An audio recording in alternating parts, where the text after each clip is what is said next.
All right, welcome to Universal Basic Kalshi, guys. I'm here in the home office with our producer Amir Rasilov, joined from the OG UBK guy Mike Horhan from an undisclosed secret bunker, and With the the aliens.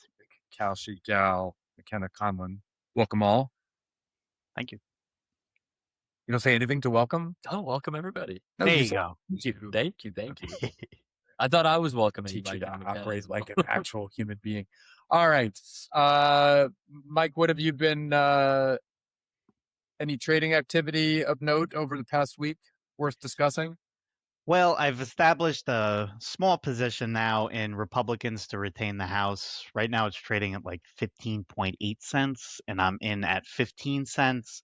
We discussed this a little bit, so I don't think I'm going to buy another tranche until it hits, if it does hit 12 cents. I'm thinking that the Republicans are pretty compressed right now, given the Iran war and the government shutdown. Both of these might abate in the near future. Like there seem to be signals that they will. So I'm sort of hoping that the price is going to rise. But for now, I will only adopt a large position if it falls to about 12 cents. All right, Um, we're leaning towards next week. We might talk about kind of this as a long-term proposition and how it interrelates with the war. So, uh, always interested in your thinking about this. So, yeah, we'll get to that next week for sure. And I could talk about some of the indicators that are informing my bet there. But like you said, we'll get to it next week. So what about you, Evan? Any bets on the mind you want to discuss? I did lose money on a mention market, which I was really annoyed about, and I believe I caused both you and Amir to lose some money. The Supreme Court debated a case on Was it?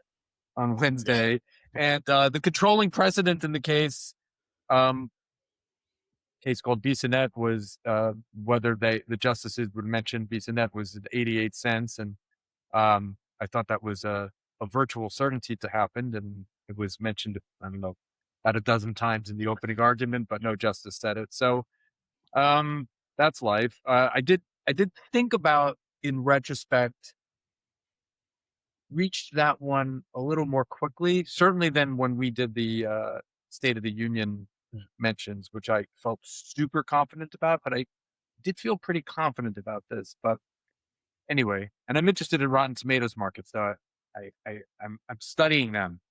Good. Study, Keep and like I studying them. studied The Bachelorette, like I'm devoting my life to these things. Amir, what's on your mind? So Trump is looking to push. Originally, it was 1,200, and now the number is quadrupled to 5,000 Marines into the Gulf. And Mike actually hit me up, I think earlier this week, saying that this was CBS had reported on it. So this would definitely influence the Iran markets, whether Iran would become a democracy. The Reza Pahlavi markets lean towards it becoming a democracy for the short run. Obviously, this would not be something that I try to buy in for the long run. Hmm. And there was on Monday, obviously, the infamous $1.5 billion futures S&P trade, and then also another close to $200 million in that was sold in oil futures as well. 5 minutes before Trump made his Truth Social post about peace talks with Iran or deals with Iran. And this kind of gave me pause more so towards the mention markets, which I was more curious in, just because, at this point, it cannot be a coincidence that there were so many trades executed 4 to 5 minutes before Trump makes an announcement. There's been a fair so just to be clear, the first trade you mentioned was a trade in derivatives market, right? Not in Kalshi, right? Um, but maybe to be discussed later. You've also kind of put together some evidence that maybe there are some trades that are tied to things that might be said at press briefings. Yeah. So for me, the way I would think about this, I mean, there's been a fair amount of reporting on Trump insiders trading on what would be material non-public information. So to me, as a Kalshi guy, whatever, I don't have $200 million to trade. I'm definitely interested, thinking in every market about whether it is susceptible to corruption. Mhm. Um, So as I've said in the past, that's why I'm not super worried about betting on the Democratic primary. Tiny is a bit worried about perhaps betting on the presidential election, right? But that the popular vote's probably a safe bet there. Certification by the electors would be different. Now, so we're going to spend most of our time today talking about the alien market. Now, as McKenna is going to point out later, this is a market on whether the U.S. government is going to disclose the existence of aliens. And I would say, my first blush, there is some susceptibility to corruption there, right? Right. So if Trump did decide to disclose, seems like Trump does disclose lots of things off the cuff. But if you were going to put it in a speech, there is some concern about this. So I wouldn't put it super high, right? But it's not nothing. And another concern related is that if a Trump official did trade on inside information, I would have no confidence that they would be prosecuted. Correct. Yeah. Right. Which is a significant concern. So, in addition to the decay of the rule of law. All right. Only haven't turned to McKenna because we haven't corrupted her enough yet to turn her into a fully compulsive investor. She'll get there. Don't worry. All right, we'll do our best. All right, so we're going to talk about the market for aliens, which is shockingly big market, and we're going to structure the conversation this way.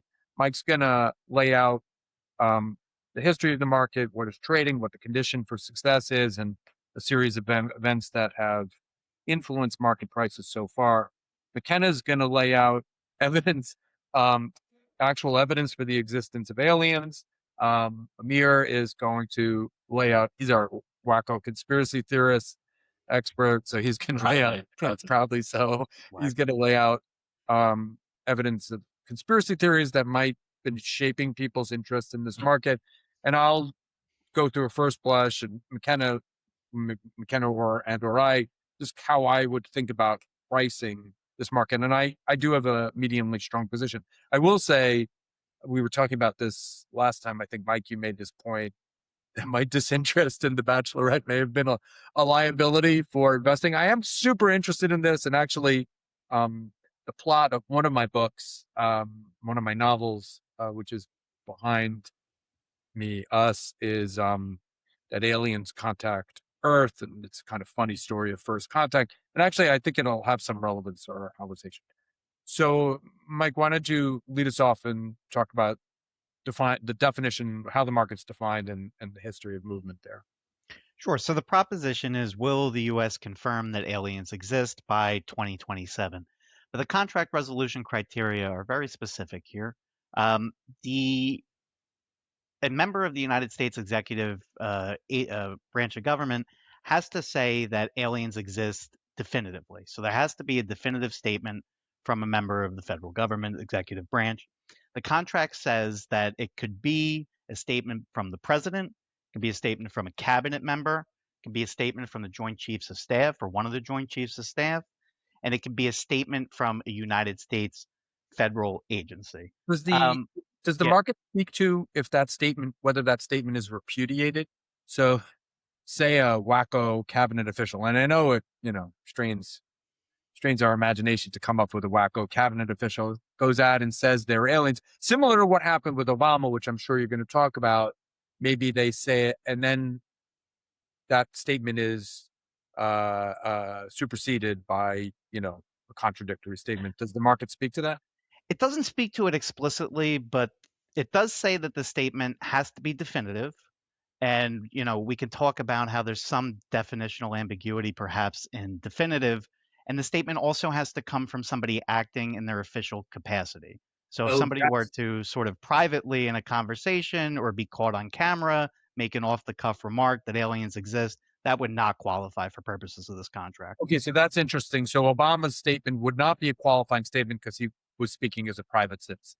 Correct. And of course, he wasn't, a member of the executive branch at the time. But yes, but whatever. Provided he was a member of the executive branch at the time, it still wouldn't have qualified. Correct. All right. So those are some important things to note off the bat. It's also important to look at both the snippet of rules in the contract as well as the full contract resolution criteria. So in the snippet, it says that the source agency for the resolution of the contract is the White House. But if you read the contract, it's the executive branch at large. So presumably, if any executive agency, even if it was like, I don't know, the Department of Interior made a statement, that would qualify. One other thing I want to mention before we talk a little bit more about the price action and some salient events that have influenced it is this is an incredibly popular market. I mean, there's a lot of capital being traded here. It's had about $13 million in volume as of today's episode. So just some I points to asked you about that consider. because I was curious about this. So when we discussed this in our team production meeting as a as a possible thing to discuss. I wanted to discuss it just because I'm interested in sci-fi and aliens. Right, it's a fun thing. Yeah. It's fun. I was shocked at how large this market is. So it's like one of or the largest non-sports markets on Kalshi. Just for a Correct. second, does anybody have any thought about what drives the volume of the market? So I get for sports events, the Super Bowl is going to be driven by Fans. fan interest in but what about for these cultural phenomena? I think it's a collective of a lot of small bets. Then Except that in this market we have some massive bets. We do, and we'll talk about that for sure. Yep. of the volume. I doubt it, but it is. I was shocked. I mean, there's like a $250,000 bet or something, right? I mean, if I had to sort of take a swing at it, I would say, some people are obviously interested in sports and other people are obviously interested in politics. But I think we're all kind of slightly interested in aliens, and we don't necessarily have to be interested in these sort of like subcategories in Kalshi that have a lot of contracts, right? So even, it's a testament to us. I mean, rather our being here and discussing this as kind of a fun proposition, sort of a testament to that, right? Yeah. Yeah, I Hmm. agree with Mike. I think that the overlap of people that would be interested in aliens and people that are on Kalshi is probably pretty high. Well, that makes sense to me because I was going to say we're not exactly a representative sample of society. We're nerds, but Kalshi probably has a lot of compulsive sports gamblers, but then a lot of nerds too. But I also think the topic of UFOs and disclosure has become more popular in the past 2 years than it ever has been in the United States in general. I just think there's been an explosion of congressional hearings, movies, documentaries, and podcasters talking about it nonstop recently more than ever. All right, Mike. Sorry. No, Yeah. it's fine.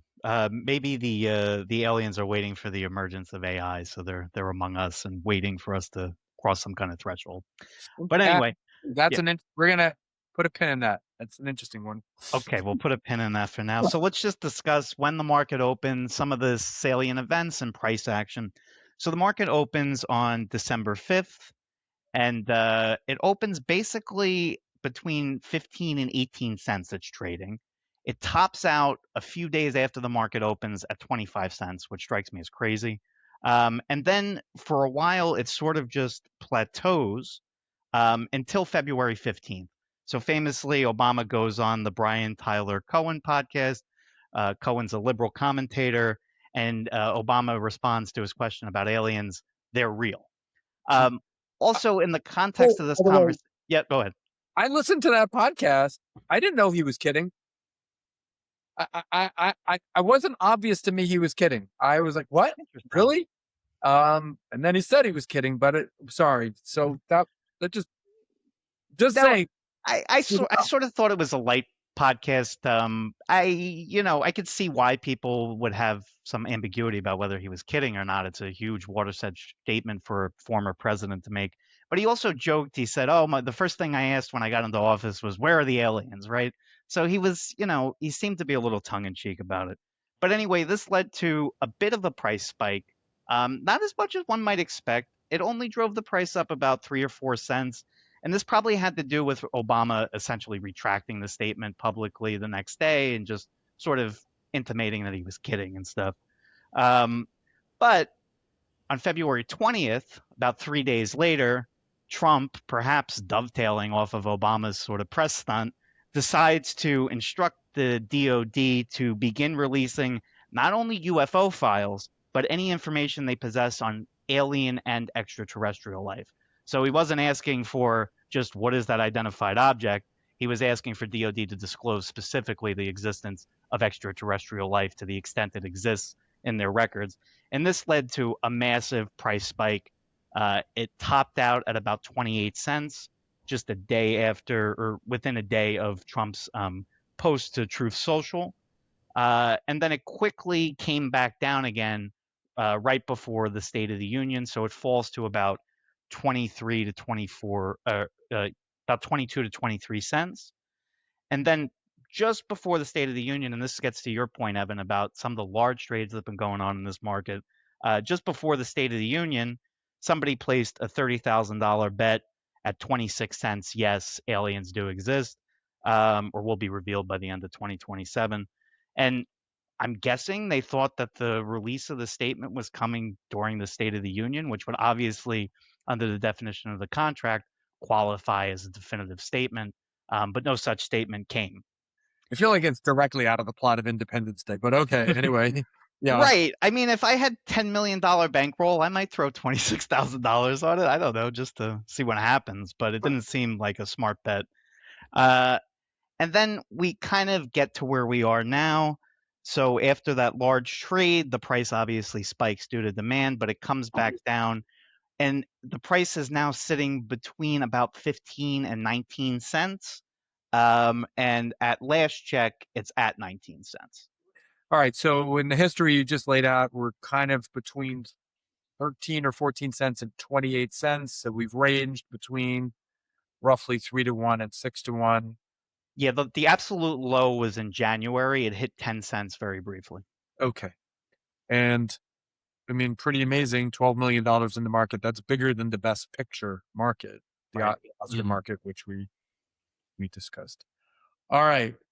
McKenna, you're accountable for all scientific human knowledge. What do we actually know? And if you're wrong about this, You're out. No, I'm joking. I'm going to sue you. I'm going to sue you. Well, I'll start by saying that I'm with Obama on this one. I think the vastness of the universe makes alien life basically a statistical certainty, that there is other life in the universe. But what do we know? What do we as human beings? That's the Drake proposition or the Drake Yes. equation, right? Yeah, All that's right. the But sound. what about the Fermi paradox? No, I'm just joking.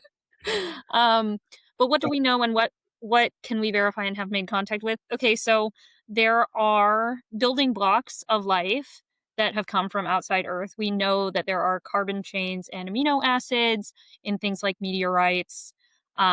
So there is a possibility of life implied in that. There's water on Mars. There has been water verified on Europa.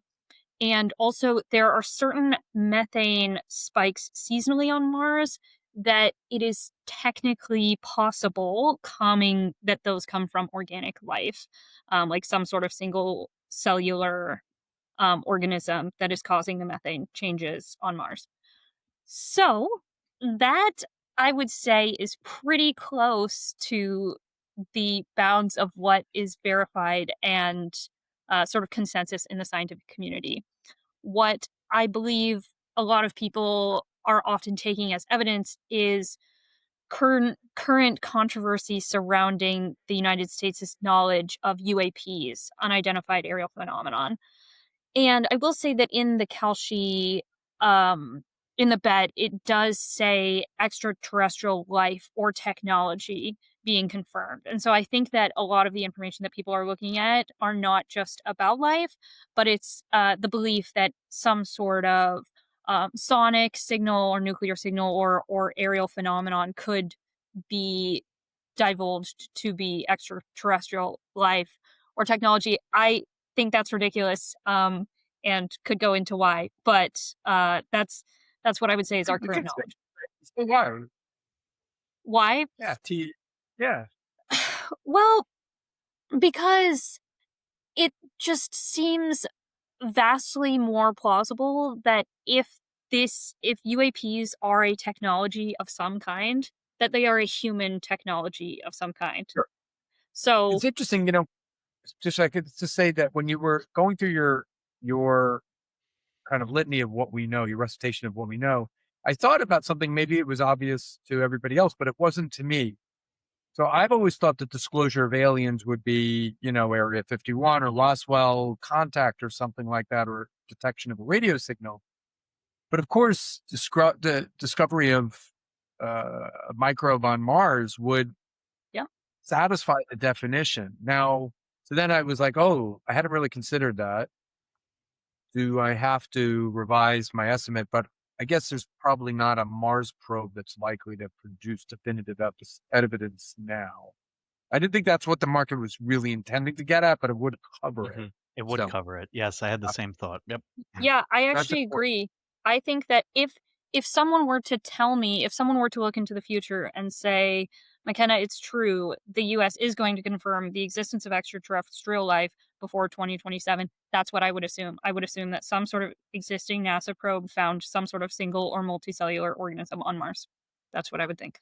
Well, I think that's really smart thing to point out, because I have to say that also would be my judgment, that is the plurality or majority, probably significant majority, most likely scenario. And there's a variety of reasons there. Part of which is I just think that that's likely. Like, I think there's enough evidence to suggest that that's true. That's different than saying there's sentient life on Mars or, evidence of abundant Mars civilization. But, well, okay.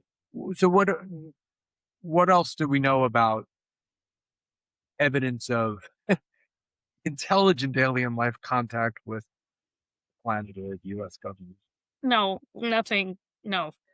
There is no known to us, certainly none verified, certainly none that's consensus perception of intelligent extraterrestrial life. And what about the videos of unidentified aerial phenomena that made the rounds a few years ago? Like, do I believe that those are credible information? Yeah, I mean, is there any credible evidence to suggest that they're, evidence of that they're extraterrestrial origin? I I think it's Yeah. possible. I would say that it is technically possible, and not just in that like tiny minuscule fractional sense that anything is possible. I think it's like it might be perceivable on the pie chart of likelihoods. But I think that way too much is being made of the fact that it's clear that the US military does have some information about UAPs that they're unwilling to release to the public, which I think that seems very normal to me. That doesn't seem to be implying a conspiracy or anything about extraterrestrial life. Yeah, I mean, it just might be that they've discovered that the Chinese have some stealth technology that, we weren't aware of. Right. And that's all right. Okay. Our specialist in wackos. Well, it's And now for the fun What part. would I refer to you as? Would it be better if I referred to you as more polite if I referred to you as a wackologist? wackologist, Professor Great. Whack. It's Professor. really become a topic that's been legitimized mostly because, I mean, we'll go through this chronologically, but most famously, the new documentary Age of Disclosure includes people like Marco Rubio, Kirsten Gillibrand, and other U.S. reps who are now voicing concerns about this very topic, and they're saying the government needs to get involved. Make investigations happen. Kirsten Gillibrand is in this movie. It's a documentary, and Let's scare quote documentary. well, I mean, Uh-huh. they're not saying that aliens exist. We have enough. Do you have a box set of ancient aliens at your house? No, but these are reputable people in government who are asking the government Sure. essentially, or trying to pry open old. It's totally fair. There are plenty of Harry Reid is kind of the most famous recent one pushing for further disclosure. So, but yeah. And this was, in my opinion, sparked by like decades of people like Bob Lazar and David Grush really pushing the needle on this, and it really Well, just explain to folks who. Yeah, so it really started with Bob Lazar, who claims, and has kind of been fact checked on this to be correct, who claims that he worked on Area S4, I believe, Area 51, and has also worked in the Los Alamos labs as well. And he, has gotten on to the Joe Rogan Experience and essentially said that he's worked on crafts that had crash landed in the U.S. or on Earth rather. And then you have former intel officers like David Grush who have appeared in front of Congress and have made statements like the U.S. has crafts in its possession and that we are essentially hiding information from the public. Now, Grush's testimony was entirely based on hearsay. Is that correct? Yes, it is. Okay. And Lazar, what can we say about Lazar's credibility? So, I mean, he's held. So, he's also been a part of many documentaries. He's actually gone back to Los Alamos labs where technically they have destroyed all records of him being there. But, he's saying hi to people. People recognize him there. And his story has not changed. Usually when people lie for decades on end, their story changes. But, a lot of the individuals who have interviewed him say that essentially it's the same exact story over and over again. Lazar is committed to the bit. Yeah, well, it's not just these two. I mean, I've told the same jokes for like 50 years. Like, I don't think that makes them any more true. Fair enough. But so there are actual fighter jet pilots who have also confirmed, or rather, talked about things like the Tic Tac, right, where they see a blip on their radar screen, comes in and then shoots out at unrealistic speeds. Things that would not be possible for normal human technology. And they have. I don't necessarily know why these individuals have come out. I mean, these are veterans, right, who've served in the U.S. military. I'm not sure if the whole, they're trying to have a book tour argument makes sense when in reality they're just trying to get more, I guess, congressional oversight over this. You had NASA actually looking into, they had actually had an active UAP study, and the government did put together the ARROW office, so domain anomaly resolution office, and that's a real thing in the government currently. And do you credit any of what you just described to legitimacy? I mean, yeah. I think all of this.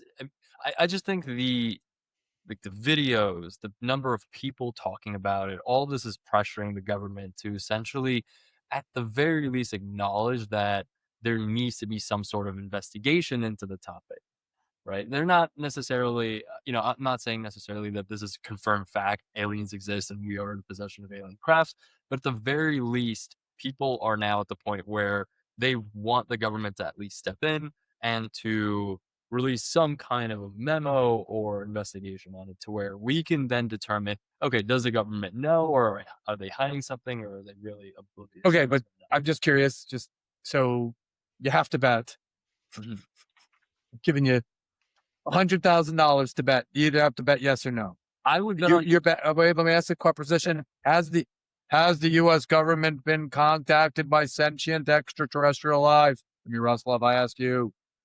Yeah, I would say so. Wow. Well, I wouldn't bet it on Kalshi with the 2020. No, but you think it's more likely than not. Absolutely. All right. Now, here's what I think is fascinating about it, is that you're so much more tied into, and I say this with great respect, and actually I think it's a really important perspective, but you're much more like, you listen to Joe Rogan. I don't. And I read a lot of things, and I'm so open to this stuff. Like I had an X-Files poster on my wall. I want to believe, but I do not think it's more likely than not. And I feel like I could I think I can prove why it's not. I think the going consensus on my end is, and your end is that something is awry here. Is that if it were the case that the government has nothing, then why all the secrecy? Why do U.S. senators and representatives have to go on a documentary to try to convince NASA or these intel offices to release something? They have massive amounts of disclosure. I don't believe so. I don't think so. Oh, I think there's a ton of declassification of documents that's going on. Nothing substantive, though. Well, no. But so you're drawing the inference from that there was something substantive to be disclosed. It may just be we've never been contacted by. Fair enough, but then why all this pressure from legitimate people like U.S. senators, like elected representatives why would Marco Rubio try to tank his future? Why would he trying to tank his presidential? That wouldn't be his directive. You mean, why would he risk tanking? Right. Why would he risk doing that? Why would Kristen Gillibrand risk doing that by appearing to be a wacko and going on this wacko documentary. What streaming service aired? Where was the documentary? That I'm not sure about. I'm just curious about the legitimacy. All right, I'm just curious, and then we could shift this. McKenna, I will bet, and I'll bet on anything. I'll bet a lot of money that you're with me on this, that you don't think that there's evidence that the U.S. government has been contacted by aliens. Absolutely not. And I think, Amir, you are the evidence that why would they do this? Because wackos are in, right? It's popular. It's not a risk. Okay? There's no way. Michael, I'm not quite as confident, but I'm highly confident you're with me and McKenna. Not quite as confident. Why not? Why? Okay. Because I'm slightly more wacko than McKenna. That would No. be fair, actually. Well, McKenna and I are wackos because McKenna and I have the same position. You're on our side on this. What side are you on? Clearly, I'm putting 100,000 on no at 81 cents. It's a huge return. At Okay, 81 cents, that's, I mean, I know we'll get into this, but like a 1 in 5, that's a lot. Unjustifiable, yes. Okay, I agree with McKenna. So, Well, I would never bet with the Kalshi proposition of 2027. I'm just saying generally, if I was to have some kind of unrealistic 100-year contract, then I would potentially. a 100-year contract would be a different proposition. Okay, let me just say definitively, I think it is overwhelmingly likely that the Kalshi contract on whether a U.S. official will reveal the existence of aliens. That's a no. I agree with you there. I'm not that's a that. Yeah, I'm not that much of a whack. Okay. Now, if the Kalshi proposition, which would be an unsettlable proposition, is has Earth been visited by aliens, I still would bet the no there. Okay. The principal reason is I just think conspiracies are very, very difficult to cover up. But so let me deal with what I think the simpler question, which is why this so I think the fair price on this contract is somewhere around a cent. Correct. Yeah. Yeah. Agreed. And you might actually think a cent is too high. You might be more like actually Kalshi has started doing tenths of cents on contracts, so you might be in the 0.1 cent range, right? A cent is fine. A cent is okay. Yeah, maybe it's a little high. I don't know. Well, okay, so I could get to a cent by, I think what McKenna said, that there's some chance that we might discover microbial life on another planet. And in Mike's definition of the market, there could be a rogue statement or a statement by a rogue official that's not credible, and you have some ambiguity in the market. But let's just deal with sort of what I think this market is intended to get at, which is, will Donald Trump come out and say that we've been contacted by aliens? Here's the reason why it's overwhelmingly likely no. If he was going to, he would have done it already. Right. So what I look at this is, when I look at both the question of have we been contacted by aliens, is something going to change in 2026? So, okay, I've seen probably every sci-fi movie, every halfway decent sci-fi movie made over the past 50 years, and I've read hundreds of good sci-fi books, and I've written a few. Okay, so what event might trigger sentient aliens to come to Earth? Atomic weapons, right? So we're 80 years past that. Or a month away from. Oh, the discovery of the. Oh, you mean use again? Yes. I hope that's not the case. Then they're too late. So in my book, one of my books, the premise was that humanity had reached a point where it was more likely than not that they were going to and exterminate themselves, destroy the planet. So that the risk of global warming had happened. But boy, if global warming is going to motivate someone to come, in Star Trek, make sure I get this right. In Star Trek First Contact, in Star Trek, it's discovery of warp travel, faster than light speed travel, but we're nowhere near that one. I mean, I guess Mike floated an interesting one, sentient AI. So now that would be interesting. I still think, how would they detect the sentient AI? So I sort of feel like there's no point of discontinuity likely. Now, let me just put another set of things on the table. What would motivate Trump to do this? So here's something here's a thought process I could. First, I believe that Trump would not be able to control himself, to constrain himself. Right. Like, oh, aliens, aliens, aliens, aliens. Okay. But if Trump were able to hold something in his back pocket, for which he's shown no propensity or ability yet in his life, so then if he approached a level of desperation, he would do it. Okay, well, he's been impeached twice and clearly should have been convicted one of the times, probably both. I mean, he's faced existential threats to his political enterprise. So there's nothing worse that's going to happen this year. I mean, he could go out, he could do his kill somebody on Fifth Avenue thing, and he'd be fine. I think his approval would go up actually at this point. Well, if it were a liberal, right?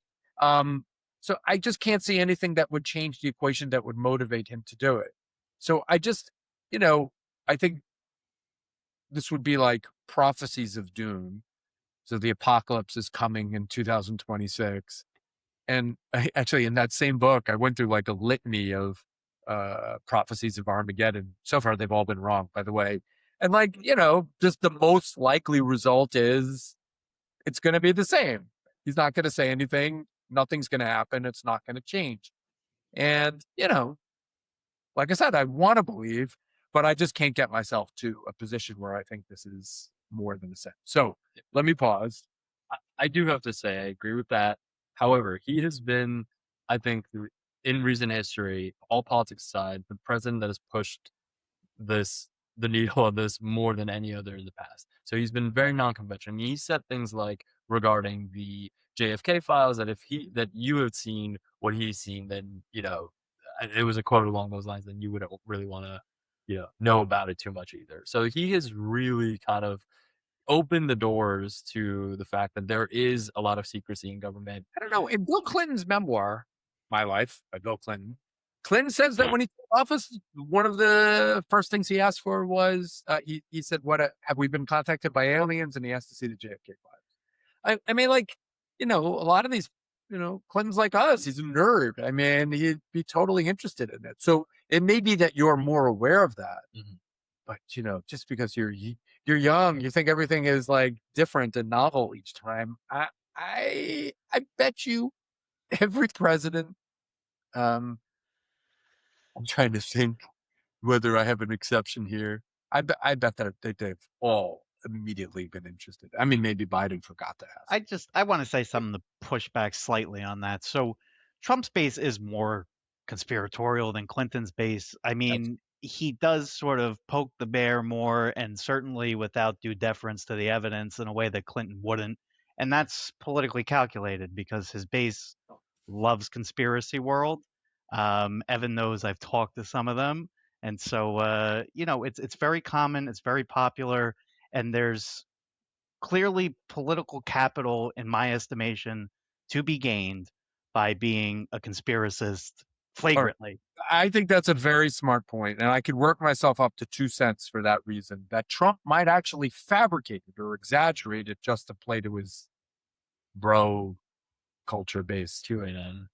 Yeah. All right, McKenna, where are you? I agree. I can be on Amir's side in a weird way in this, in that Trump might, that guy is just saying stuff. So, if it would count, if it would satisfy the requirements for someone to say definitively, yes, it is the position of the US government that extraterrestrial life exists based on nothing. I think that's certainly a possible thing that could happen. Again, it still seems pretty unlikely to me because I agree with the analysis of why would it happen now and not have happened before.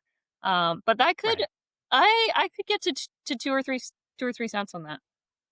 Well, I think this has been a very useful discussion in the sense that if the market said, will the evidence of aliens be disclosed accompanied by credible evidence of their existence, then I'm close to zero. But given the possibility that Trump could unreliably report this, and that would satisfy the condition. Okay, so I don't want to bet on that. I don't want to bet on people to be crazy. So I made a small bet here on the no. because I think the analysis is right. But this conversation further invests me in the idea that I don't want to bet a lot in this market. Right. Right. And I think Trump, obviously we're dealing with like tails here, so this is not likely. But I think Trump could, as a distraction to whatever stunt he pulls next, sort of float the idea that aliens exist to, just, well, like I said, distract, right? It's true. A lot of people think the Iran war started because it was a cover up of the Epstein files. So Right. Well, that's basically the plot of Wag the Dog. You know. Okay. Favorite sci-fi movie. Favorite first contact sci-fi. Do you watch any sci-fi movies? Depends what? Independence Day. Independence Day? You mean you haven't seen a sci-fi movie for 40 years? Oh. Did you like Independence Day? I loved it. Independence Day is based on it's effectively an adaptation of an Arthur Clarke novel called Childhood Ends, which was a great novel. Independence Day is not as good as Childhood's End. But Childhood's End was humanity's belief that it was alone in the universe was its childhood.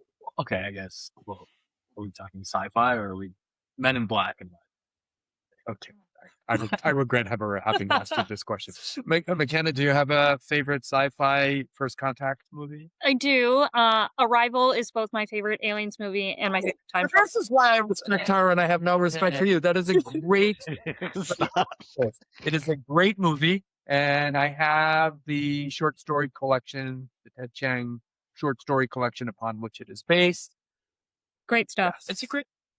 Men in Black is just. You saw Arrival. I asked you about first contact movies, and you decided to say Men in Black instead of In Arrival. Amir's defense, Arrival doesn't have Will Smith. Men So, in Black is just so much more memorable. I hate Will Smith. I wish I had a mute button.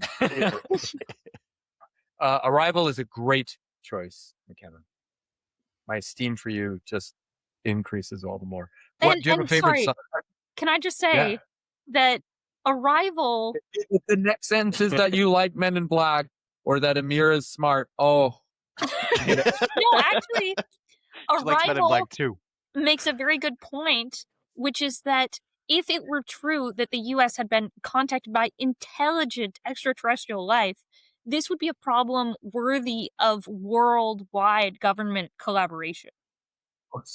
There's no way it's concealable. Oh, do you like sci-fi generally? Yeah, sometimes.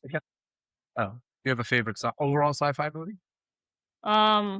Gosh, That's all right. I don't know. List for all of us. And Mike, I don't think you're a sci-fi buff, right? I mean, I like sci-fi. I just have a terribly depreciated memory. So I'm going to go with no favorite sci-fi movie, but I've seen many. Well, Arrival is a great choice. Contact is a great first contact movie, which is based on a Carl Sagan novel. Star Trek First Contact is actually a pretty good first contact movie. Okay. Here I thought you guys were nerds. You just there. Your sci-fi is reading Robert Kennedy books and listening to Joe Rogan. That's what you're saying. Leave Rogan alone. Yeah. Oh, do you listen to Joe Rogan? I don't, but people watch Stephen Colbert and he's an actor. Joe Rogan happened to be a boxer and now he has a podcast. Who's more qualified here? Fair now. Okay. All right. McKenna, what's your favorite podcast? Do you listen to any podcasts? I listen to podcasts. I like Reflector.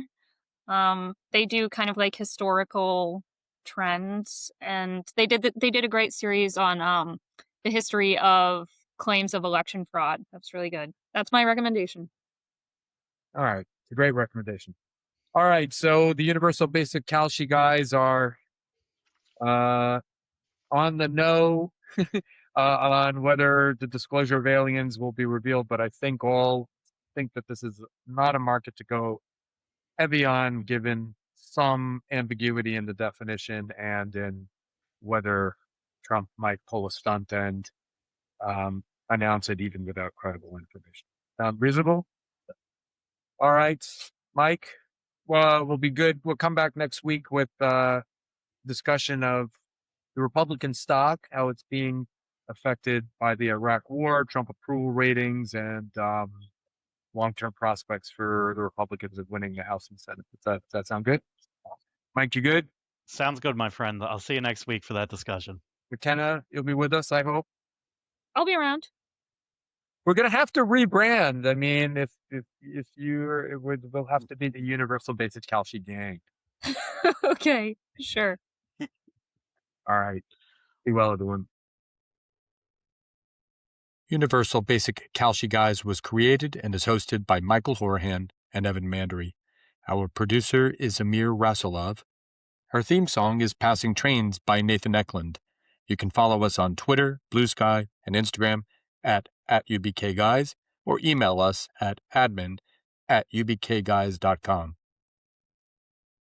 The content on Universal Basic Kalshi Guys is for informational and entertainment purposes only and does not constitute trading, financial, or investment advice. Nothing discussed on this show should be construed as a recommendation to buy or sell contracts on any prediction market. Trading on prediction markets involves real financial risk, and you could lose money.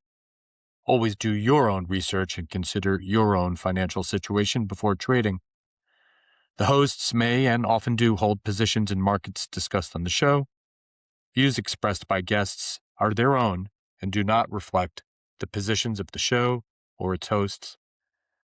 If you or someone you know is struggling with problem gambling, free and confidential help is available 24/7 through the National Problem Gambling Helpline at 1-800-522-4700 or visit ncpgambling.org.